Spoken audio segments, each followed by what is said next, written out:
Ito mga idol, panoorin natin itong isang babaeng na nagngalang Angel Abelar. Napakagandang boses daw ito. Super galing kumanta nito. So let's go, panoorin natin kung gaano nga ba kagaling itong babaeng na. Ayan na. Mukhang reggae style to ah.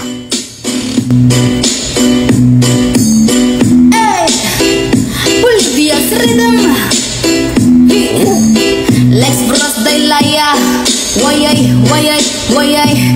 Beam. Bilias ang dating ito ah.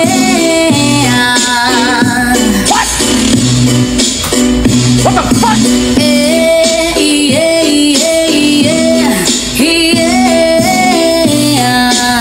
Grabe, masyadong ginalingan. Patilya? Siyempre mga yan o tumuka pagod makijaming lang nga tanan. Ibigan sa tugtog sabay si Jinjin akong amiga nga matayo sa ulo para mamingaw sa sunat ang agilida pa sa bukid sa kong amigong aso pa ayo. Huy, kay mo palit upugaris apilun manjot ang kaha mo pantaliya makikisura sa tindera manid kong may nakabantay kuya kong mapanta sa silingan nga nagsulod-sulod kanang butanga maski si mama pa istoryahon. Diyos ko na, ayan ka na naman. Ang biling ko sa'yo ay huwag pasobrahan. Kumamit ka na dama na kaya sa isipan na kung kalilimutan ng sermon ng Lex Bra.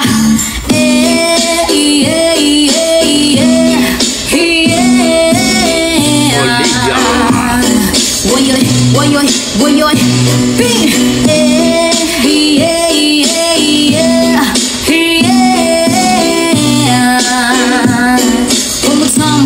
Come on, sabay-sabay.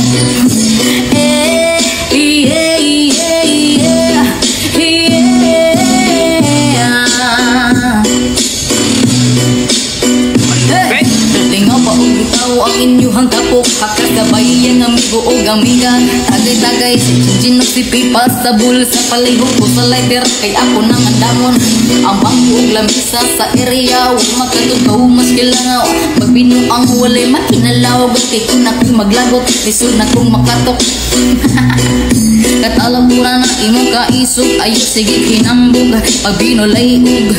Katalapuran na imong kaisog ayo sige kinambog pagbinolay ug. Katalapuran na imong kaisog ayo sige kinambog pagbinolay ug. Katalapuran na imong kaisog ayo sige kinambog pagbinolay ug. Say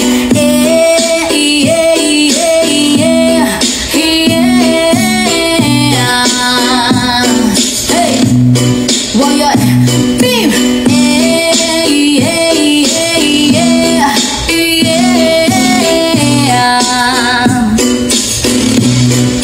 Bolívia's rhythm. Yun, grabe din talaga. Olivian by Angel Abelar mga idol. Grabe din talaga. Ang galing, no? Ito yung kinakanta lagi ni Elias GTV mga idol. Maraming salamat dito kay Pinoy Talent sa yung video idol. Maraming salamat po. Grabe. Napaka-amazing talaga ang boses ni Angel Abelar. I think taga Bohol ito, no? At sumikat na rin ito. Grabe! Wala akong masabi kundi amazing at talaga maganda ang kanyang pagkatira dito sa Olivian. So maraming salamat Angel Abelar. At proud tayo sa mga Bisaya dyan. Lalong-lalong taga Bohol, Liti, Cebu. At grabe! Siyempre, ang ating mga idol sa Luzon ay talagang maraming salamat. At grabe mga idol, ano masasabi nyo dito? Please comment down below lang po mga idol para ating pag-usapan. Yan ang ating mga dugong Pinoy pagdating sa kantahan. Malupit talaga. God bless mga idol. I tried so hard.